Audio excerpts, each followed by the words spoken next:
Ici, on parle essentiellement de finances personnelles, mais on le fait aussi et surtout parce qu'on veut construire une vie qu'on aime. Donc aujourd'hui, on va étendre un petit peu nos sujets et parler de développement personnel. J'ai vu passer des vidéos comment devenir le personnage principal de sa vie et je les ai pas regardées, mais je me suis dit que je pourrais proposer quelques idées et autant que possible faire un lien avec le développement... Non, avec les finances personnelles. C'est une question qui est assez large et qui permet de couvrir pas mal de sujets différents et qui va me permettre aussi de faire référence à quelques livres qui m'ont beaucoup plu.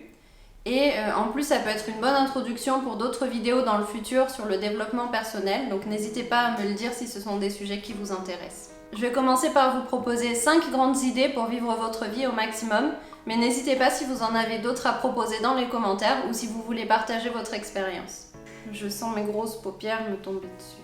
La première idée, c'est de choisir ses problèmes. Et pour être plus précise, choisir ses problèmes plutôt qu'un but dans la vie ou une passion. Surtout si vous ne les avez pas encore trouvés. Votre but dans la vie ou votre passion. Je me doute que vos problèmes, vous les avez trouvés, je me fais trop rire.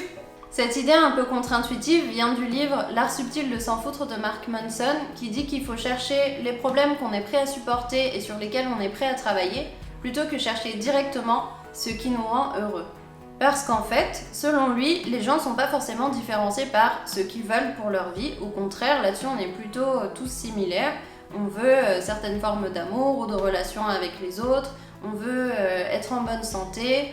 On veut avoir un certain équilibre entre la sécurité et un bon degré de liberté qui nous permet un peu de faire ce qu'on veut.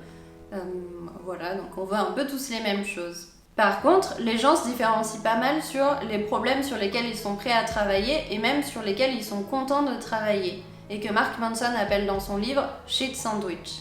Et au final, le bonheur ne va pas être trouvé dans l'absence de problèmes, mais au contraire dans la résolution de problèmes, qui amènera à d'autres problèmes, oui, mais des problèmes un petit peu meilleurs, les niveaux supérieurs. Et souvent, on voit dans les livres comme dans les films, les personnages principaux vont avoir une problématique particulière sur laquelle ils vont vouloir travailler. Ils vont pas se disperser et au contraire, ils vont passer les différents obstacles les plus improbables les uns après les autres. Si on l'applique aux finances personnelles, certains d'entre vous vont choisir le challenge de vivre avec peu pour travailler moins. Certains d'entre vous vont choisir le challenge de toujours trouver de nouvelles sources de revenus. Certains d'entre vous vont choisir le challenge de mettre en place des revenus passifs pour pouvoir vivre une vie de voyage, par exemple. Et si vous ne choisissez pas, par défaut, vous aurez quand même des problèmes. Et les problèmes qui viennent par défaut dans les finances personnelles ne sont pas sympas du tout, puisque souvent ça va être un sentiment de vivre dans le manque et la peur de l'avenir. Si je peux vous partager mon cas, le challenge que je choisis et que finalement j'aime bien même, c'est de faire un suivi rapproché de mes finances au fil de l'eau. Et ça me permet de définir au fur et à mesure ce qui est prioritaire pour moi, pour avoir un équilibre entre vivre confortablement aujourd'hui et épargner et investir pour le futur. C'est un effort à faire, mais c'est un effort que j'apprécie puisqu'il me rapproche progressivement de mes objectifs.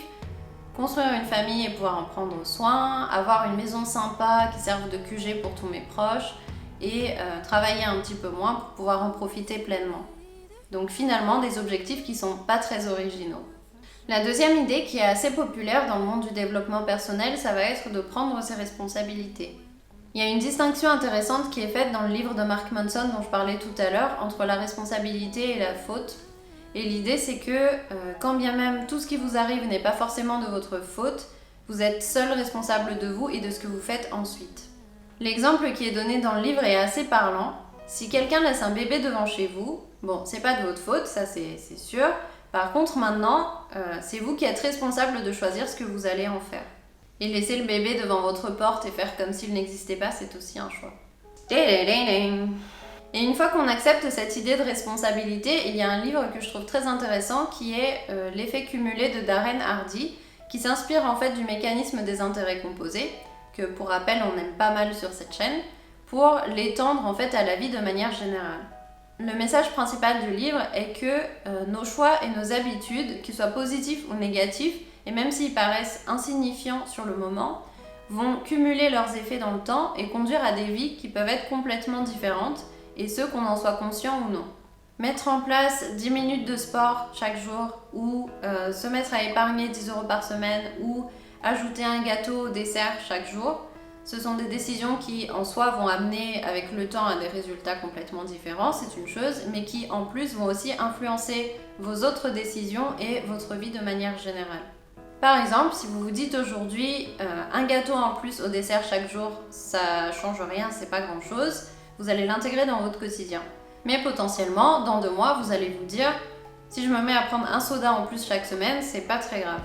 Et donc plus ça va aller, plus vous allez ajouter des choses, plus vous allez manquer d'énergie et plus vous allez vouloir plus de sucre. Je sais pas si je maîtrise ça, je sais pas si c'est vrai. Et quand on choisit pas intentionnellement chaque jour les écarts ou les efforts qu'on fait, on prend le risque en fait de se réveiller un jour dans le futur, dans une vie qui correspond pas du tout à ce qu'on souhaitait, à se demander comment on a fait pour se retrouver là. Et même pourquoi les autres s'en sortent mieux alors qu'ils étaient partis de la même situation de départ que nous. Par contre, pour revenir sur des choses un peu plus sympas, plus vous allez prendre des décisions qui vont dans le sens de vos objectifs ou de la vie que vous voulez construire, plus vous allez créer des opportunités. Et plus vous allez aussi être en mesure de prendre ces opportunités. Et du coup, vu de l'extérieur, ça aura l'air d'être de la chance, mais en réalité, vous aurez travaillé pour provoquer la chance. Et au final, même si on vit souvent les événements comme s'ils étaient complètement décorrélés sur le moment, avec du recul, on arrive à retrouver les liens entre les événements et à se dire « Ah, si j'avais pas appris telle chose en faisant telle chose tel jour, j'aurais pas été capable d'accepter telle opportunité tel autre jour. » Faire ce qui est en notre pouvoir est une chose, réagir et donner du sens à ce qui dépasse notre contrôle en est une autre. C'est pourquoi la 3e idée est de se réapproprier son histoire, surtout lorsqu'elle n'est pas constructive. 2 personnes dans des situations similaires auxquelles il arriverait un même événement ne vont pas forcément donner la même interprétation à cet événement et ne vont pas forcément tirer les mêmes enseignements de cet événement.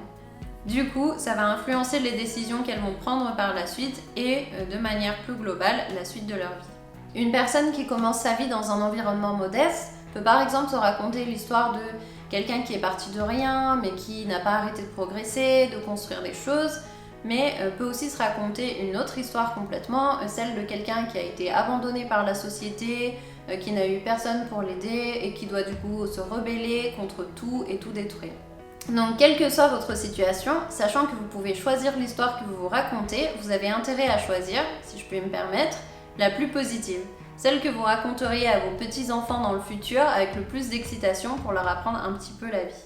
Il faut aussi faire attention à ce qu'on dit faire partie de notre identité parce que inconsciemment ensuite on va se comporter de manière à se donner raison. Par exemple, à force de vous dire que vous êtes quelqu'un de dépensier ou que les finances personnelles c'est pas pour vous ou que vous êtes quelqu'un qui aime profiter de la vie dans le moment présent et que vous ne pensez pas au futur, vous allez inconsciemment continuer en fait à faire des dépenses injustifiées pour vous donner raison.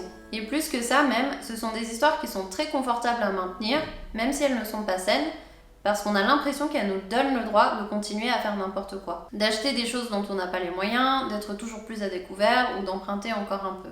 Donc quand vous vous dites des choses sur vous-même, surtout quand c'est pour justifier vos actions par la suite, assurez-vous que ce soit des choses positives.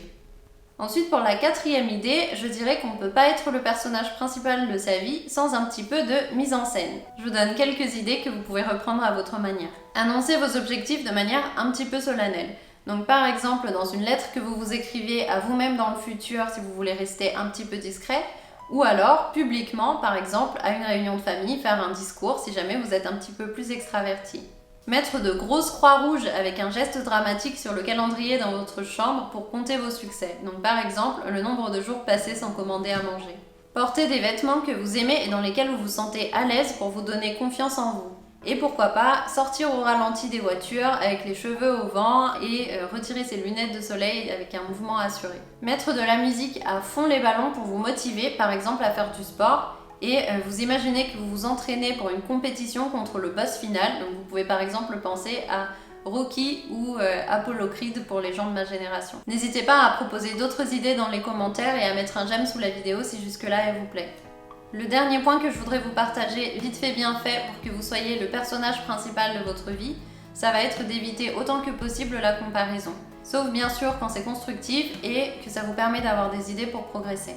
Pour pouvoir avancer sereinement sur ce qui vous tient à cœur, sans trop vous laisser distraire, mais aussi sans vous mettre de pression inutile. Il ne faut pas que vous consommiez toute votre énergie à surveiller ce que font les autres. En particulier, je pense qu'il faut éviter de comparer ses premiers pas, donc ce que vous faites en tant que débutant, avec ce que font des personnes qui ont beaucoup plus d'expérience. Mais aussi, il faut que vous évitiez de comparer votre quotidien ou vos erreurs, qu'on va dire, privées, avec ce qui est soigneusement sélectionné et partagé publiquement par d'autres. Une petite idée toute simple qui fait toute la différence, c'est de couper les notifications sur les réseaux sociaux si jamais vous ne les quittez pas tout court. Et vous pouvez aussi éviter les événements de type retrouvailles avec des personnes que vous n'appréciez pas réellement, parce que du coup, ça va juste pousser à la comparaison.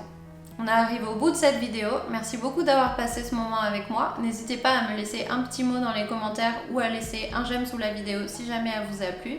Et pensez aussi à me dire si les sujets de développement personnel sont des sujets qui vous intéressent ou s'ils vous intéressent un petit peu moins que les sujets plus techniques. Bon week-end, bisous!